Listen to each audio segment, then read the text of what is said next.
When we are out there in armed conflict situations, in situations of refugees who have fled across the borders of the countries, or internally displaced who are within the borders of the country, or children and youth affected by climate-induced disasters. When we are out there, we see that those left furthest behind are often the girls and adolescent girls. Prior to COVID-19, they counted 39 million girls and adolescent girls whose access to education or equality education had been disrupted because of this crisis and the forced displacement. And today that number has increased. It's actually estimated that 50% of refugee girls may not return to school ever due to COVID-19. To understand all of the complexity, we need to have the right research, the right standards, and the toolkit that brings together the awareness and can sensitize all practitioners who are out there to always be observant and to tailor and target their programming and the delivery to ensure that girls and adolescent girls and exposed boys have the full mechanism or the whole of child approach for protection. I am therefore very happy on behalf of Education Cannot Wait to be here today as we launched the EiE-GenKit that has been developed together with our partners INEE and UNGEI, together with several dozens of partners out there in the field who are practitioners and who understand the realities on the ground. And with this toolkit, the GEN toolkit, we look forward to work with the United Nations, with civil society, with strategic donor partners, with host governments, with communities and local civil society to roll out a greater understanding and commitment and ability to make sure that we provide the best possible scenario or environment for girls and adolescent girls as well as for boys to thrive in an environment of learning, even if they are caught in a crisis. When there is an emergency, education is often one of the first rights to be lost to vulnerable children. And as with all losses to vulnerable children, they are not equal. Yet education and emergency approaches often do not provide the gender-specific tools, the gender-specific knowledge, and the gender-specific techniques that we need to address these challenges for girls in humanitarian situations. Hence, this GenKit. This GenKit was developed after conducting extensive research and speaking to many actors on the ground. This is not a manual. It is a set of checklists. It is suggested outlines for pedagogy and curricula that can be implemented immediately. Education plays a key role in redefining gender norms in any situation, but especially in humanitarian situations, where a good education that is gender transformative can break cycles of violence and promote tolerance and reconciliation. We must harness this potential and ensure that all learners of all genders are able to contribute equally and positively to their community's recovery as a cornerstone of sustainable peace and development.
like any other sectors, gender equality integration is paramount, and EIE sector is no exception.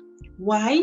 There are many critical reasons, and one of them is the eloquent sex and age disaggregated data, which tell us about the millions of girls and boys who are denied education, particularly because of gender norms, such as prioritization of boys' education over girls, particularly in poor families with limited resources, domestic responsibilities, issues like marriage, menstruation, or early pregnancy or unsafe learning environments. So when you add poverty to gender equality, then to being refugees or risk-based, and COVID, you can imagine the vulnerability, particularly for an adolescent girl or young woman living in such context.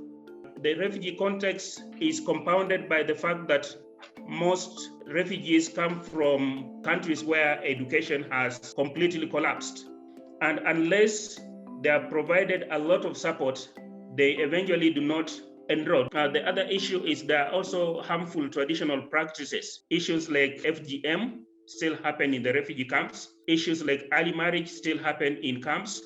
Issues like early pregnancies happen in camps, and those girls eventually drop out. One of those specific barriers is social income, because we see young girls who are part of low-income communities are always being sent to go to work instead of going to school, or sometimes are being supported to marry in young age, because that's kind of like a form of an income when girls get married and their husband is kind of like responsible of the family of that girl. Menstruation is another barrier that is limiting girls to have access to education.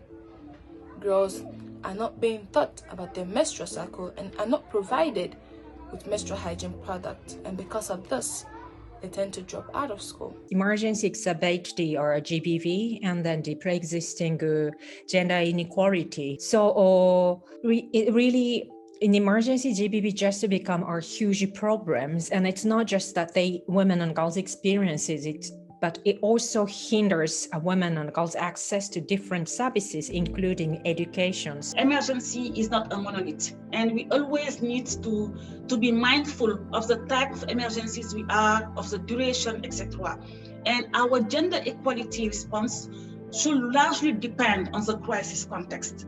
So in order to have an informed, appropriate education and emergency plan, we need to be very careful in the need assessment and analysis to identifying those needs that relate to gender specific components.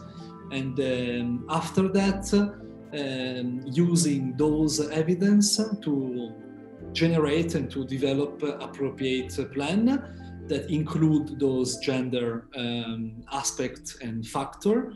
Regarding this very important work, need assessment and analysis and the gender element, I feel that working with different cluster or education and emergency coordination group, there is still some lack of capacity to really take into account these elements. I think capacity building is critical. It's important, very important. So in Plan International, what we are doing in Uganda and South Sudan is to strengthen capacity of education in emergency practitioners to help them understand and apply the EiE-GenKit tools on the job within their current multi-year response programming. One of the interventions we support in those contexts includes capacity building for refugee and host community teachers. In the refugee context, we also support the training of lead teachers leading to certification.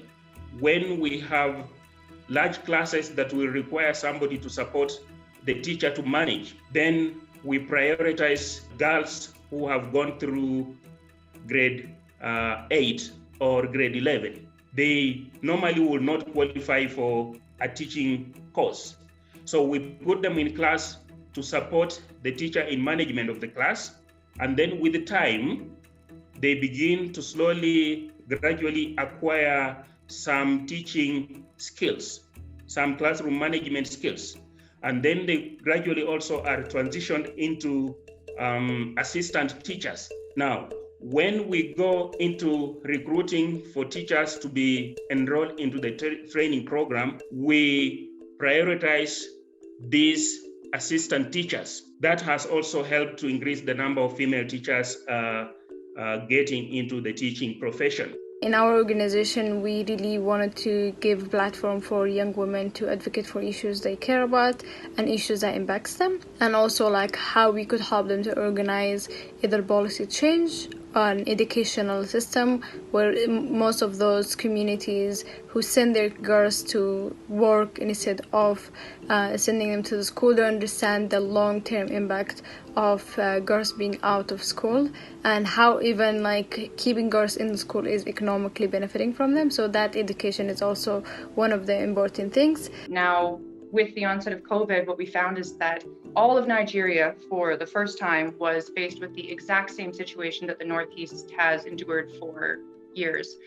All children had now this barrier of access to education with the federally mandated school closures as a response to the COVID pandemic. What came out of it was the recording of the SUBEB, which is the State Universal Board of Education certified curriculum, on to radio programming. These radio programs were then aired in the morning on an agenda that was publicly available, and essentially school went on to the radio. The next step further, which was even more interesting, was that these were then recorded. And as these curriculums and subjects being taught were recorded, they were stored in essentially a non-formal library of courses, and we're able to distribute that on USB keys, and children who are perhaps still not able to reach radio access learning programs, they now have the option to use solar-powered radios and USB keys to play their radio learning at their convenience.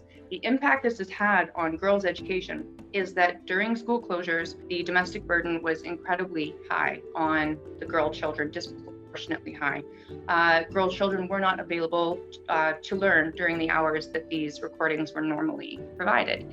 Now, with the pre-recorded USB keys, facilitators were able to come into the communities and run groups of girls' radio learning clubs at the hours that were convenient to the girls. So these facilitation groups, while they were reaching all children, unanticipatedly meant that there was a safe space on an accurate schedule for the girls' domestic chores to engage in state-run curriculum for formal learning in a new and innovative way. Using advocacy as my strength, I've been able to raise awareness on the issues that these girls have been faced with. I've also been campaigning for the government to reduce tax on menstrual hygiene products so that girls can have easy access to them.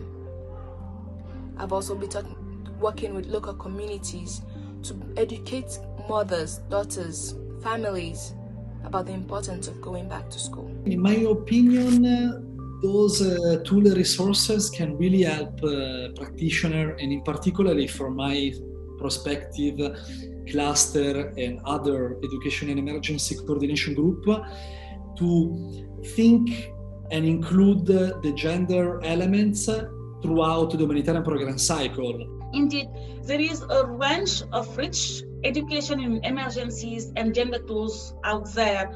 They are available globally. They are across our organization, our different organizations. They can be sometimes challenging to access or too technical or not detailed enough. But I think the added value of EiE-GenKit is that it builds on many of these tools to respond to the needs to better equip education and emergencies actors with practical advice, very practical advice to enhance their interventions so that they become more gender responsive and inclusive. Education is one of the most effective forces and strong forces to transform negative gender norms to positive ones to end gender-based violence. And education is also like a passport for future. So it's extremely important that both boys and girls can have equal access to education, even in emergencies. Education for children in emergencies needs to be gender responsive because all children have a right to education. So what can help to transform this story is gender equality integration to education, within education, and through education. To education, just ensuring that there is equal access, closing gender disparities in all education-related indicators, but also through education, meaning using the power of education to address social norms, to transform attitudes, and also to advance the agency of women and girls beyond the education system. So I think, therefore, integrating gender equality in EIE programming is just a question of high quality programming.